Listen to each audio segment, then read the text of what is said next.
And we start with the good. A group of therapy dogs give firefighters a proper send-off as they head out to battle the California wildfires.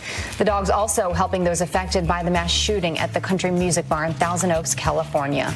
Oh, I love that. Yeah, that is good. All right, next, the bad. Hours from now, James Mattis will get a first-hand look at how thousands of troops are securing our nation's border. Mattis's visit comes as nearly 350 migrants traveling in the caravan arrive in Tijuana, Mexico. In Florida, 2 contested races are still undergoing recounts. They've counted about 199,000 of 715,000 total ballots. It's ridiculous. And Bill Nelson just needs to take a deep breath and concede. The Republicans are uneducated. That comment coming from a newly elected Democrat. Tennessee's racist, period. Most of the Tennesseans who voted Republican are uneducated. Controversial Christmas gift, to say the least. Keep and Bear is the name of the company. They released a building block set encouraging children to build the wall. It's very interesting. I found it somewhat fascinating. It made me long for the era when bands mattered. People used to follow bands like they followed sports teams, and we just don't do that anymore. And I think in that particular movie, rather than those guys just singing to a track, they actually sang the words. Yeah, and they go back to that 25 minutes at Live Aid. You forgot about Live Aid, where they said it might have been the best 25 minutes any band ever performed live. I think also the Queen. reason for that is because we used to buy CDs, so you'd have to listen to the whole thing or buy records. It was exciting. And now you just download one song. We don't know who sings everything like we used to. Right. Those were the days. Yeah. Anyway, thank you very much for joining us on this very busy Wednesday, and we've got a Fox News alert for you. Overnight, in the last 12 hours, 356 migrants from that caravan arrived in Tijuana via 9 different buses, and then they immediately, a number of them, as you can see right there, climbed up on top of that bollard wall. A couple of them did drop over the United States side until the Border Patrol started moving toward them, and then they jumped back over onto the Mexican side. Yeah, Tijuana is a border city in Mexico. It's just below San Diego, California, and to the left would be the ocean. So some people were standing in the waves. You had trucks and four-wheelers that had the Border Patrol agents on the other side. They were in trucks, four-wheelers. There was a helicopter there somewhere on horses, and they were watching them, just saying, if you come over, we're going to grab you. If you look at those handful of people and say, what's the big deal? Keep in mind, behind them, they estimated a total of about 11,500 are coming. And guess what? If you look at the totals, about 5 million, when asked, in Honduras, Ecuador, as well as Guatemala. They want to come here, Central Americans, and I don't blame them for having that aspiration. But if you have that aspiration, let's back to the same phrase, there's a way to get here, and walking across and we're sneaking across is not the way. Well, but they are following, remember, it was last Friday, the President of the United States, by decree, essentially said, if you cross into the country illegally, you will not be able to claim asylum. This is one of the ports. And the idea is apparently many of them are going to ask for asylum. The problem is right now they've got a waiting list. Apparently the migrants, according to the local paper in San Diego, the Tribune Union, they keep a notebook. The migrants do themselves with a waiting list. There are 2,500 names on the waiting list right now. So everybody is standing in line. They're staying in shelters in the area. A number of church groups are housing them until their name comes up. Then they will apply for asylum. Will they get it? It depends on each and every case. That's right. Church groups, civic organizations, Catholic charities, they're down there with soup kitchens and some of the shelters housing those individuals on the other side of the border. Our Defense Secretary James Mattis is going to the Texas border today. Yep. He's going to meet with some of the troops. It's said that there are about 7,000 troops that are going to be patrolling California, Arizona, and Texas, the border down there. They're putting fences up. They're putting barbed wire. They're putting barricades down there. Right along the Tijuana area, right at the port. We're going to talk to Tom Homan, the former acting ICE director. He's going to be with us live in about 20 minutes. We're also going to ask him about a story that he might be up for a big job in the administration. Yeah, absolutely, and we'll discuss that. There's a lot of movement on the Trump team, but I would say this. I just don't know why we should be happy with Mexico right now. When they originally they were going to stop them at the border, that didn't work out. They got rocks thrown at them, and they let them through. As they're walking through, they all of a sudden magically start sending triple-decker buses. So now they are expedited right up, and guess what? That news gets rippled down through Central America. Hey, get to Mexico. They'll eventually pick you up and bring you to America. A lot of them are jumping on the side of semi trucks, the 18-wheelers, as you saw in that video. You wonder, how did these folks, these hundreds, several hundred, how did they get up so quickly? Because we've been saying it's going to be weeks. They're in the middle of Mexico. It's because of these buses that have brought mostly men. There were 9 buses that arrived yesterday, and apparently 200 more migrants are apparently hours away from being in Tijuana, Mexico. We will keep you posted on that. Also, let's talk about what's going on down in Florida right now. The ballot drama literally heating up, or should I say overheating up. Yeah, voting machines in Palm Beach County overheating, delaying its recount. A judge offering a 5-day extension, I guess. Well, Griff Jenkins is live at the Broward County Office of Elections, where they say they're going to meet tomorrow's recount deadline. Griff? That's right, guys. Good morning. The machines are running strong here. Let me let you have a look. They've been counting and sorting. Right now, they're sorting mail-in ballots, but they've counted so far 199,000 out of 715,000 total they've got to get to before tomorrow's 3 p.m. deadline. And the election supervisor here, Dr. Brenda Snipes, is confident they're going to meet it. Listen. We won't miss that deadline. It's too critical. We won't miss it. All the emphasis, all the focus is on me. But I have a great staff who takes on any task, and their job is to get it done. So regardless to whether I'm here or someone else is here, there is an excellent foundation to this office. That reference there, whether she will remain, came after Governor Jeb Bush, the man who placed her in the job, called for her removal. Meanwhile, Senator Nelson joining Minority Leader Chuck Schumer in D.C. Senator Nelson taking a clear shot at Governor Scott. Take a listen. Sadly, it's become clear that my opponent isn't interested in making sure that every lawful vote is counted. Governor Scott firing back in a tweet saying it looks like Senator Nelson is cutting out the middleman and letting Chuck Schumer speak directly for him. Chuck, we won't let D.C. lawyers and New York senators steal this from the people of Florida. Senator Nelson, by the way, also filing a federal lawsuit in Tallahassee yesterday to extend all deadlines in 67 counties in Florida. And just a little note here, guys, Governor Scott is in D.C. at this moment for the Senate class orientation. Could cross paths with Senator Nelson, and that would make for some very awkward moments. Back to you. No Are they going to take 2 pictures, one with one and then one with the other, and then whoever wins, that's the picture they'll hang on the wall? That's right. They could cross in the photo, perhaps, but, also, what about the offices? I mean, I'm not sure how the office is sorted out, but if he showed up for Governor Scott shows up to Senator Nelson's office, that's really going to get strange. Any chance of them just shaking hands and saying, may the best man win? Yeah. Nah, I don't think so. I don't think so. Well, let's keep playing until I win. They would have their lawyers shaking hands. All right, Griff, thank you very much. In talking about the Palm Beach County machines overheating, the machines are old. They're about 10 years old. They were originally bought from a company called Sequoia. And the problem with the machines, aside from the company is now out of business, they have flown in a technician to try to help them. A few of them. But apparently, the machines can only do 1 recount at a time. Keep in mind, there are 3 or 4 recounts going on in Palm Beach County, so they had to feed it through every time. That's why the things were heating up. We need to start a GoFundMe page to buy new voting machines for Broward County and for Palm Beach County. They have set aside the money, but down in Palm Beach County, the Board of Supervisors said we've got to have machines that essentially would be, if we bought them now, they would be obsolete in 2 years. So they said, you know what?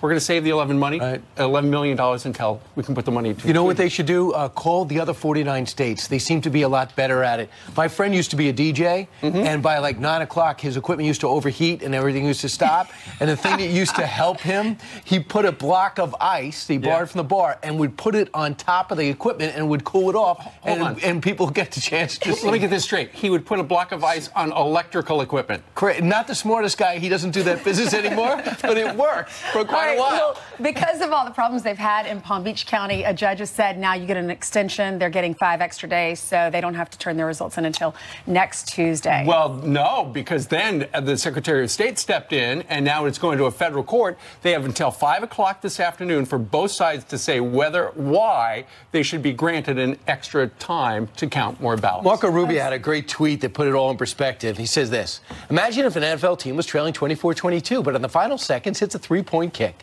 Then after a game, the lawyers for the losing team get a judge order to have the rules changed so that the last second field goal are only 1 point. Well, that's how Democrat lawyers plan to steal hashtag Florida election. In short, Dem lawyers came to Florida to get judges to change Florida election laws after the election. That isn't a strategy to win an election. That is a strategy to steal an election. And with Marco Rubio, makes total sense there. Also, he's got this thing called a reputation for being level-headed and not quick to fly off the handle, which a lot of people think it means the same exact thing, which I probably could have saved my words on the second half. But I believe that when you see Marco Rubio go to this extent to say, this is a problem here, I think people pay attention on both sides. Well, he knows Florida. So does Pam Bondi, the Attorney General.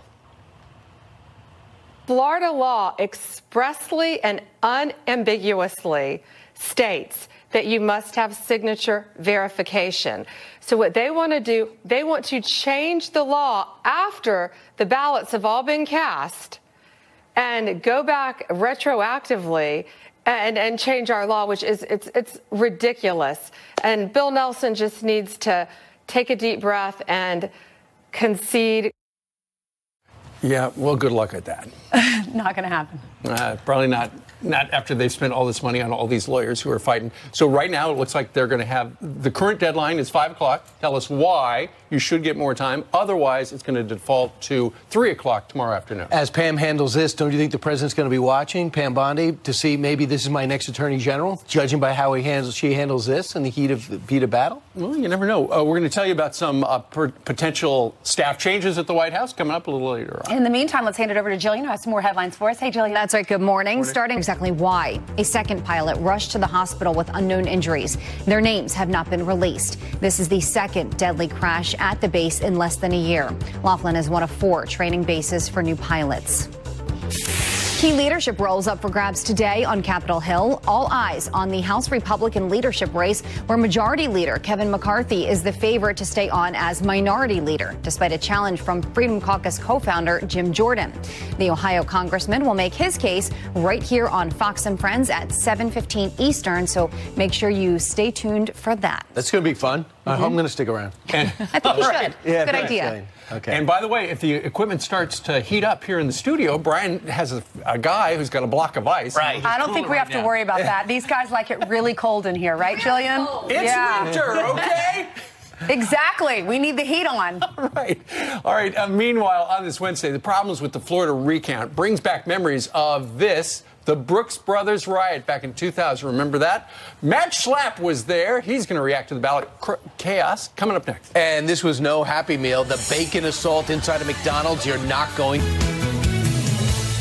All right, the Florida recount drama happening right now and through the night reminds our next guest of something that happened back in 2000. The so-called Brooks Brothers riot in South Florida. Matt Schlapp was there. You see him there in the green shirt.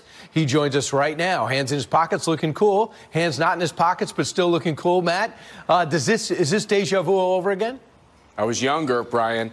This is more like a flashback, and it is deja vu all over again. And by the way, although that was for the presidency of the United States, so the stakes couldn't be higher, these types of things do happen. And there are Senate seats that have been decided by the constant recounting of ballots. And now here we are in Florida all over again. So I know some of these counties responsibly realized how close it was, and by their state constitution, they know their recount happened, so they quickly started recounting again through the machines. We know what happened in Palm County. They overheated, and they got to go through again because one for Senate, one for House. So it's a problem. So it's going to be delayed. Are you concerned? What concerns you most about this process? What concerns me most about this process is that at the very beginning is where a lot of the wrongdoing could have occurred. When the election commissioners didn't follow the law explicitly and say how many ballots they still had to count. And then they took the counting behind closed doors and didn't let people like you in from the media. It created a question mark in all of our heads. What are they doing behind those closed doors? And that is the biggest problem. We'll never know how they handled all types of ballots, including ballots that were illicit, ballots that were not legally cast. We'll never know. We're going to spend a lot of time in court. We're going to spend millions of dollars. We're going to waste a lot of time. I believe at the end of this, Governor Rick Scott will be a senator. Ron DeSantis will be the governor. But what the Democrats are trying to do here, this is a trial run to figure out what they do in 2020 when Donald Trump is on the ballot. You watch. They are learning lessons so that they can do everything possible to stop him in 2020. And if Republicans sit on their hands, they deserve to be taken advantage of. I mean, they have to be able to fix this, and this woman has to be out. Clearly, everybody agrees she's incompetent. I don't even know how she got reelected, but she needs to be taken out. Matt Schlapp, it just puts doubt in everything. It's a predominantly, I don't even think if Nelson was leading, why would he want to go in under these circumstances? It doesn't work for anyone. So real quick, Matt, what's next in the legal battle here? There's never been a count that's been reversed by more than 1,200 votes. So Rick Scott has a big enough lead where there's really no way they can take it away from him. So there will be several steps in the legal battle. Remember, we did the Brooks Brothers riot because they tried to count behind closed doors, and Republicans have to fight and make sure this never happens again. Put in those collar stays and be prepared to act should something happen. Matt Schlapp, thanks so much. We'll see. Thanks, Brian. See if it's how this comes out, if we can get a verdict soon. We're going to win. All right. Meanwhile, 20 minutes after the hour, Alexandria Ocasio-Cortez just got to Washington. Her first order of business, a protest outside Nancy Pelosi's office. Why not? Tommy Lahren says this is the gift that keeps on giving. She joins us next. Plus, a new report says President Trump is considering Tom Homan as the next Homeland Security Secretary. What's the real story? He will join us live to react. Good morning. Welcome back. Some quick headlines now. A federal judge is expected to decide today whether or not to count all absentee ballots cast in the Georgia governor's race. This despite many voters failing to include their correct date of birth. A different judge ruled Tuesday requiring just one county to do so. And former New York City Mayor Michael Bloomberg will decide whether or not to run for president by February. He plans to sit down with his advisors over the holidays to determine if he has a path to victory. Bloomberg spent more than $100 million to help elect Democrats in the 2018 midterms. Ainsley? Thanks so much, Jillian. Well, according to Tennessee's newly elected Democrat, Republicans are hateful and uneducated. Tennessee's racist, period. Most of the Tennesseans who voted Republican are uneducated. So they don't even know that they showed up to the polls to vote against their own interests. They literally voted on color lines. The new state House representative now walking back those comments, apologizing. But is it too little too late? Here to weigh in, Fox Nation host Tommy Lahren joining us from the West Coast. Tommy, what do you think? Well, this just goes to show that Democrats are unable to compete with Republican ideas, so they must go after Republicans themselves. This is really no different than Hillary Clinton calling us a basket of deplorables, calling us racist, sexist, homophobic, Islamophobic. It's really all the same thing. And I find oftentimes when the Democrats are calling Trump supporters or Republicans racist or sexist, oftentimes it's because that's how they truly feel, and they're projecting it upon the opposite party, as we see here. I don't think the apology is genuine because she went on to, again, blame President Trump for what she said. She said that Donald Trump, because of his racist comments, that's why that provoked her to say that. Again, they're unable to apologize and truly admit that they just don't like Republican people. Moving on, Alexandria Ocasio-Cortez spent her first day protesting outside Nancy Pelosi's office, joining protesters that were upset against climate change, not in the building, but I imagine on Earth, outside the building. Here she is on why she chose to protest a Democratic leader as a Democrat. This is an encouragement of her, and this is to show that we're here to back up bold action, and that she will be supported in that. Tommy, is this a good move? Is this a move to show that Nancy Pelosi, this is not going to be a layup as you try to ascend to Speaker again? Well, you know, I call Alexandria Ocasio-Cortez the gift that keeps on giving, because we look at her on the Republican side and we think that she's a joke and that she's a mess and largely uneducated on basic economic policy. But for us, I think it's even better to look at her as someone that's a tool for us, because she's going to be a thorn in the side of most Democrats. Nancy Pelosi certainly is not going to like this young person coming in. But either way, when you look at the Democratic Party, you've got the new radicals and the old radicals. Either way, they don't represent most Americans. And I think that's going to be a huge problem come 2020. Well, Michelle Obama, she has done some interviews recently. She had one with Robin Roberts over the weekend, and she has come out with this book. And in that interview, she said that it was hard to find a smile during the inauguration. And she has also said that Melania Trump, our First Lady, has not asked for any of her help or hasn't asked for help. And then Stephanie Grisham released a statement, and who is the president's the First Lady's communications director. And she said the reason she hasn't asked for help is she hasn't needed any of her advice. She says Mrs. Trump is a strong and independent woman who has been navigating her role as First Lady in her own way. When she needs advice on any issue, she seeks it from her professional team within the White House. What do you think about that? I'm confused as to why Michelle Obama finds it surprising that Melania wouldn't reach out for help. Hello, Michelle Obama spends a good portion of her books and her interviews bashing President Trump, bashing the administration, and she wonders why Melania wouldn't seek her help. Why would Melania want that help? Why would Melania want that negative energy? And furthermore, related to Michelle Obama's other comments about Donald Trump, about being unable to smile, that's okay. The American people were smiling on Donald Trump's inauguration. We were smiling when we watched her husband leave the White House. So we don't really need her smiles. I think we're doing just fine. So are you, because you're smiling because it's finally here. Fox Nation will debut on the 27th, right after Thanksgiving. Tommy, that's a look at some of the people you'll be able to see. We'll probably recognize all of them. What can we expect from you? Well, you're going to get my first and my final thoughts. But beyond that, I know we talked last week, Brian, that you still didn't have your picture on our big Fox Nation wall. And so I'm checking in to see if that's been corrected yet. What, I see him on the I made the wall. Right-hand corner. He's up on the wall. Tommy, look at the power you have. I'm next to Ainsley. Can we share the wall in again? a photo shoot that actually took place in several locations. She's nudging me in the shoulder. Apparently, I'm very strong. I just removed your tie and your coat. Right. Well, see, guys, there we go. I can't wait for lunch, and I'm excited to be a part of it with all of you. So make sure that everyone goes to foxnation.com, gets the updates, because we're so close to lunch, and we couldn't be more excited. All right. Tommy, thank you very much for getting up early for us. Go get him. Thanks, good to see you. All right. Meanwhile, a new report on this Wednesday says President Trump is considering Tom Homan as the next Homeland Security Secretary. What's the real story? We're going to talk to him. He's live with us next. Well, we signed him. They're going to have to come to us to unsign him. Plus, this football fan got arrested for drunk driving. His excuse? My team sucks. Sorry, Joel. You know what team he's talking about. I have no idea.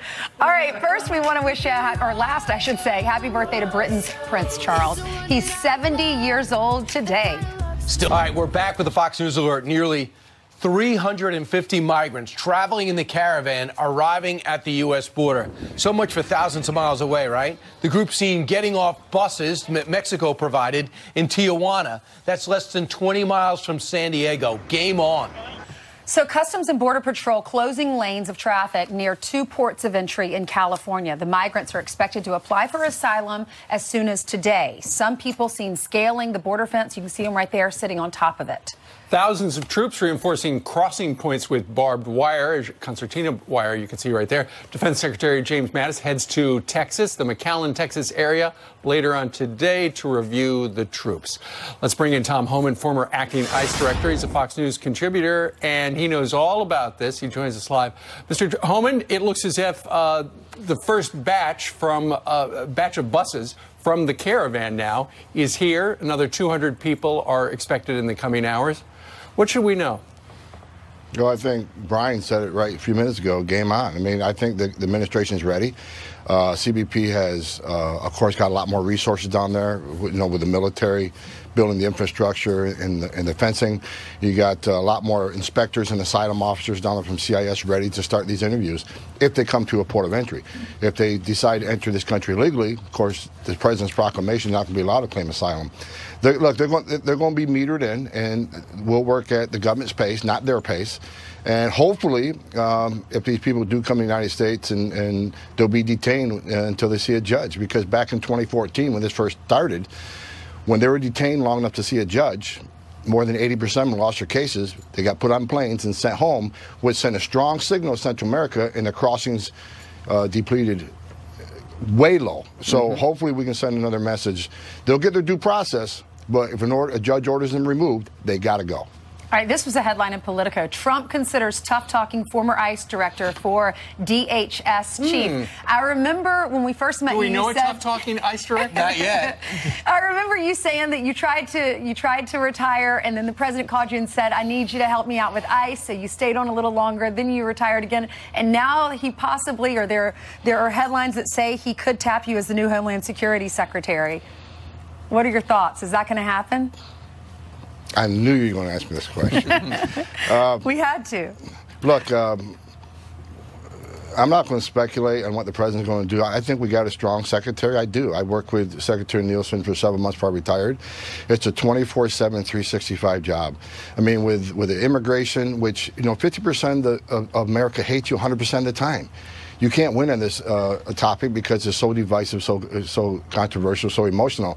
But I think she's working hard, doing a good job. And, and we got a secretary that serves at the pleasure of the president. If the president's going to make a change, I mean, that's certainly his prerogative. But I really don't want to speculate what the president's going to do. I read the same stories. My phone blew up last night. We'll just wait and see what happens. But I think we got a secretary in place now. I think we need to support her. I think when she was asked to step up, she grabbed the bat and stepped up to the plate. Yep. So all these people want to attack her all the time and attack this administration. I don't see them stepping up to the plate. They got no mettle, and no, fortitude. So she's working hard, and I just think we need to support her until a decision is made. So I'd like to stick with that. I agree, too. And she's put up with personal turbulence herself in her own personal life once she left office. Nothing but respect for her personally. How do you feel about, on another note, now all of a sudden that term abolish ICE among progressives that use that to propel themselves into office and change the narrative and attack the president? They're backing away from abolish ICE. How do you feel about that? I don't know if they're backing away. They're changing their message, right? They know that with the help of Fox News and myself and the president, we're out there saying, look, abolishing ICE equals open borders, because if you get into the country illegally, no one's going to look for it to remove you, which is going to be a further enticement. Abolishing ICE is enticing people to come. Sanctuary cities entices people to come. So I think they got away from that because they knew it was a loser before the election. But mark my word, I think ICE is going to be they're going to be hit hard with budget. I think the House Appropriations, which will be under the control of the Democrats here soon, I think they're going to look to cut the ICE budget, which means they'll fund less beds, which equals less arrests and less deportations and more catch and release. I certainly think it's going to be a struggle with the House under Democratic control, because they don't want immigration enforcement, and the president can certainly shut down DHS because they're still in a continuing resolution, which is exactly what some of the Democrats, not all, but a lot of the Democratic leadership would love DHS to get shut down, because you're talking about Border Patrol and ICE. So I think we're in a tough spot, but I think they may not want to abolish ICE, but they're going to strangle them on funding. Well, let's see what happens when they take control. Tom Homan, thank you very much. If the president calls, call us right back. We'll put you on TV, okay? You got it. Okay, thank you. Thanks, Tom. And by the way, if he's going to take the job, we have to approve it. Because he signed with us. He would have to quit first. Right. And then I don't think we would have any say over it. Oh, okay. I don't know. He's a great Fox News contributor. Yes, all right. 21 minutes now before the top of the hour. Jillian's got some news. That's right. Good morning. Let's start off with this story. And we now know an illegal immigrant accused of triple murder was a dreamer. The Center for Immigration Studies says Luis Perez was given DACA status in 2012 and 2014. Perez is accused of killing 3 people in Missouri earlier this month after he was arrested for different crimes last year in New Jersey. The jail that was holding him denied an ICE detainer request and released him in February. President Trump makes a surprise announcement at the White House. Naomi Rao tapped to fill a powerful vacancy. I won't say today that I just nominated Naomi to be on the D.C. Circuit Court of Appeals, the seat of Justice Brett Kavanaugh. Thank you very much, Mr. President, for the confidence you've shown in me. I greatly appreciate it. Uber is so much safer. Yes. Yeah, but they got to find you in the parking lot. Look. Yeah, you're right. Yeah, but Uber can't protect you from the jets. No, absolutely. All right. Thanks, Jillian. Meanwhile, some exciting news. Steve Doocy goes back on the road just like I predicted when you said your tour was over. Well, next week is Thanksgiving, and I'm going to go down. My wife, Kathy, and I are going to be signing copies and taking pictures of our Happy Cookbook this weekend down in Florida. On Friday night, 7 o'clock, we're going to be at the Books A Million in Orange Park, Florida, at the mall. Then on On Saturday at 3 o'clock, we're going to be at Barnes & Noble Colonial Plaza Mall in Orlando. And then Sunday, Barnes & Noble in Palm Beach Gardens at 1 o'clock. Now, are these going to be 3 rallies like Donald Trump-like, or are these going to be 3 signings? You know, the signings have been very big. Right. A lot of people have shown up. If you're not going to be down in Florida, you want a cookbook, the #1 cookbook, gift cookbook for Christmas 2018, go to Amazon or Barnes & Noble. It is so popular. It's such an amazing book. Lots of pictures of his entire family, all the kids growing up, all of his favorite recipes, his mom's favorite recipes, and a lot of Fox. That's right. Folks' the recipes. Foods that make you happy, that make Brian happy. Well, here's the problem. I was on the radio with Sean Hannity on Friday, and he told me there's a bit of blowback, the Hannity feeling that he's not placed high enough in the book. He's on page 180. He's in 180. Because it's an entree. Yeah. Everyone knows in a cookbook. You explain that to him. You explain that to him. I don't want to be in the middle of this. It's a great gift for Christmas, so pick it up. That's right. And Brian was at an event over the weekend, and somebody came up to you and said... I was with Howie Carr and Kurt Schilling over the weekend. They came up to me and go, I need to talk to you. I go, why? He goes, I made your mom's meatballs. I go, oh, that's fantastic. And she liked them. His mom's meatballs in the cookbook. You, too, can make his mom's meatballs. All right. Anyway, hope to see you this weekend down in Florida. All right. 42 minutes after the top of the hour, at least 3 dozen Democrats could be lining up for a White House run in 2020, but could too many candidates actually hurt the party? 3 dozen. One of former President Obama's advisors thinks so, says it's too many people. He's going to join us next. There's no question. Plus, Serena Williams, GQ's woman. What? When asked about the possibility of Hillary Clinton running again, she said this. I think at this point, everybody's qualified and everybody should run. I might even tap Sasha. Sasha, you got some free time? I think you do a great job. Well, Democratic hopefuls lining up to battle President Trump in 2020, but will too many contenders pose a problem for Democrats? Look at that, over 3 dozen. Let's talk to Robert Wolf. He is a former economic advisor to President Obama. He's also a Fox News contributor. He joins us live right now. What do you think of what Michelle just said right there, where she said, you know, everybody's qualified, everybody can run, including Hillary Clinton? I'm a big fan of Michelle, but I would respectfully disagree on that one. I would probably say Hillary Clinton should not run. I'd like to see, of that 36, probably the field go down by at least half, if not more. I know the Republicans had 16. That even seemed like a high number. And I think if you look at the 36, you'd say, sure, all of them, there's a 1 in 5 chance they run. If you said how many of them have a 50% chance of running, yeah, there's probably half a dozen right now. As I look at that, the faces in the big wall there, down at the bottom, you got Mark Cuban, you got Avenatti. I mean, these are not serious candidates at this point, are they? I think it's highly unlikely that there will be a non-politician that is the front runner and the candidate for 2020. The midterms, Steve, as you and I were chatting, we see it a little differently, but I viewed it as about a 75% positive night for the Democrats for 2020, about 25% for President Trump. He definitely is more formidable in Ohio and Florida. He kind of solidified that. But if you look at Pennsylvania, Michigan, Wisconsin, I think, if we get those, I think it's over. But 2 years is a lifetime. It is in politics. 2 weeks is a lifetime these days. Let's go up to New Hampshire. Frank Luntz was doing an independent poll with voters up there asking who would be a good Democrat to run for president. Watch this. Beto O'Rourke. You think he's good? I think he seems to be able to maybe ignite the party again. Bloomberg. I think he could take on Trump. Joe Biden with run for president with a young vice presidential candidate that can go hand in hand with them. Bloomberg, Beto, Biden, Bernie. It's the B team. I would probably take Bernie off that list. If I was looking of who could be, what I would say top contenders to really win a national election. I think Bloomberg and Biden obviously take the center left, and I think the center left actually played well in the midterms. I'm a huge fan of both. They're pro-growth Biden Democrats. Probably could have won last time. Many people have probably, said. But I think right now getting through a Democratic primary is not easy. I heard your earlier take that Bloomberg won't decide till February.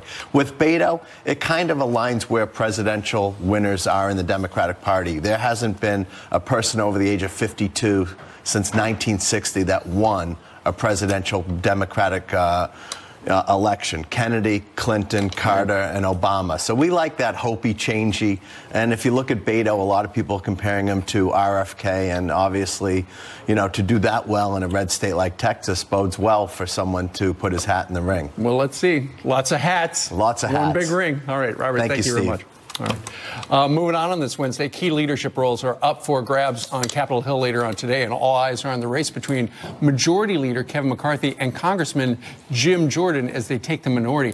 Congressman Jordan is going to join us live to make his case in the next hour. Plus, a birthday cake gone wrong. Can you tell what that is supposed to be? Serena Williams, GQ Woman of the Year cover, sparking some outrage as the magazine is slammed for using quotation marks around the word woman. Here with reaction online, what's lighting up social media, Fox News Headlines 24/7 reporter Carly Shimkus. Carly, what's going on? Hey, so Serena Williams fans immediately jumped all over this cover, calling it insulting, a thinly veiled dig. What is she not womanly enough? That's what people were insinuating the quotation marks around the word woman may have meant. But there is an explanation to this. So a fashion designer, his name is Virgil Abloh. He's the fashion designer for high-end brand Off-White, who also designed Serena Williams' tutu when she wore the tutu to the U.S. Open. He put her name in quotations. He hand wrote that, and one of his trademarks is to put words in quotations. So this word woman is just and there's a an representation. asterisk next to it, right? And if you look at the bottom of the page, it explains. Oh, that see, he I didn't even know that. Yeah, was so the one that designed it. but if you look at his products, a lot of words that he puts on his clothes and on his handbags have words in quotation marks. So the man of the year for a man's magazine is a woman, and the problem with the woman is there's quotes. Didn't follow that. There are also men of the year. GQ also elected some men of the year as well. Yes. Let's move on to birthday cakes. Yeah, let's do that. So the parents ordered a frog birthday cake for their son's 3-year-old birthday. And then look what it looks like. That's not a frog birthday. That is a green cake with a smile. Did the 3-year-old make that? And a 3, exactly. That came from a grocery store. People on social media all fired up over this one. One Twitter user says, 3 or not, Maybe I'd there be was a really long line. upset if my frog cake turned out like that. But then some people are also defending it. Kevin says, I like the so-called pathetic frog cake. A simple and beautiful expression of naive art. I guess some people only care about the razzle-dazzle. Yeah. And then another Twitter user said, I would eat that frog cake. It looks good. Cakes are so fancy these days. I mean, they make cakes that actually look like animals. So this is, I guess, I think so the last person, year. it's like when you worked, where'd you work? And they Bennigan's. said, you're not doing this right. And you were like, okay, maybe I'm not meant to stock shelves. Oh, I worked at a liquor store, and they told me to get all the labels straight. I go, I'm not good at straightening labels. I worked at a restaurant. Yeah. Well, whoever's working in the bakery needs to be moved to another part of the grocery store. Just got a little overwhelmed. Cold cuts. I worked at a restaurant once, and I used to call my parents to sit at one of my tables so I could ignore that table because it was too much work. The grocery store did give him $50 back and said, we're sorry. That's right, yes. So shout out to Woolworths. They